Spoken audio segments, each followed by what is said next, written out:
হঠাৎ প্ল্যান কেন? তুই বললি বলি তো সব অ্যারেঞ্জমেন্ট করলাম। হ্যাঁ বাবা, আমি বলেছি, কিন্তু এটা একটা অ্যারেঞ্জ ম্যারেজ। আমি চাই না যে কবুল বলার আগে আমি তার চেহারা দেখি বাবা। আর আমি চাই আজকের দিনটা শুধুমাত্র আমি আমার ফ্যামিলির সাথে সেলিব্রেট করবো, বাস দ্যাটস ইট।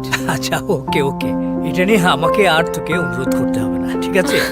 যেহেতু আমাদের সব অ্যারেঞ্জমেন্ট করা আছে, তোর গায়ে হলুদটা আগে হবে, তারপর বরপক্ষের গায়ে হলুদ, ঠিক আছে? বুঝলি তো? থ্যাংক ইউ বাবা, thank you so much, thank you thank you thank you. Most welcome, most welcome.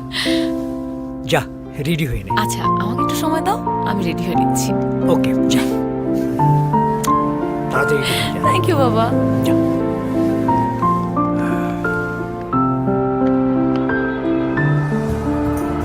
আরে তাকে আসিস কেন এইভাবে? কেমন লাগছে? একটু ভয় ভয় লাগছে? ভয় তো লাগবেই, স্বাভাবিক, বিয়ে করতে যাচ্ছি, তাই না? আবার নিজে গাড়ি চালায়।